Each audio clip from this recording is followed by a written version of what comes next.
Mungu ambao yes, wakati wako upo.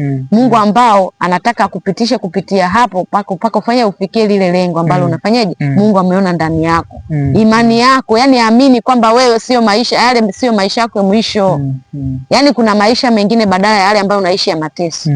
Kwa hiyo wewe jifunze, yani jifunze kupitia hawa ambao watakupitisha kwenye misingi imara. Hivyo.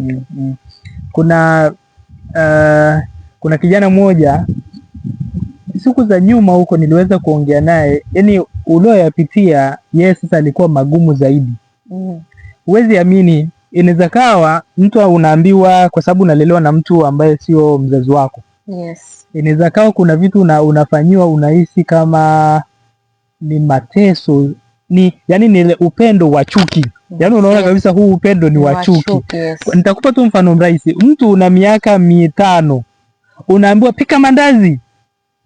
Yani ukande unga usukume. Sinyesi mnajua je jinsi kusukuma unga ilivyokuwa ngumu. Usukume unga miaka 5 jamani. Miaka 5 hivi kuna familia wanafanya hivi kabisa, kuna familia wapo watoto ile. Lakini wengine hatushangai hao. Anasukuma.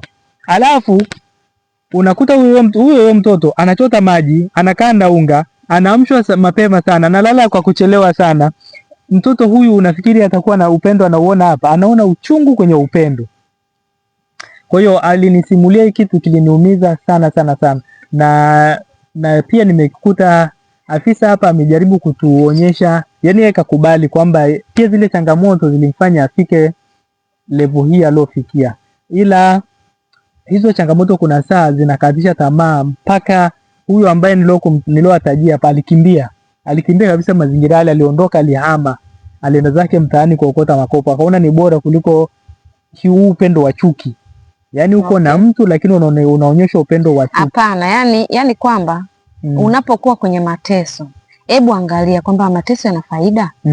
Yani kuna mateso mengine faida hayana kabisa, ni zaidi ya kupotezea muda na miaka inaenda. Umeelewa? Mimi mateso yangu alikuwa apeleki shule, anatesa hapo kwa nyumbani. Sawa, ana haki ya kuondoka. Lakini mimi mateso yangu kwa nilikuwa naishi kwamba lengo lilikuwa ni hii moja. Nilikuwa nahitaji kwenda shule nipate ada. Yani mimi nikishapata ada, ukinitesa ukinipiga nikipata ada, au ukinipa mateso ukinitumikisha, wakati ada unanilipia na lengo langu mimi nisome, basi ili mradi mimi nitimiza nini ndoto zangu, hicho tu. Kwa hiyo lakini ingekuwa kwamba nateseka bila mafanikio yoyote, bila faida yoyote, mimi hata mimi ningekimbia. Ningeenda street. Nadhani kijana wewe ambao uko kwenye hizo changamoto, kama unaona changamoto yako hata haikutoi, haikupeleki kokote, yani uko hapo unateseka, lakini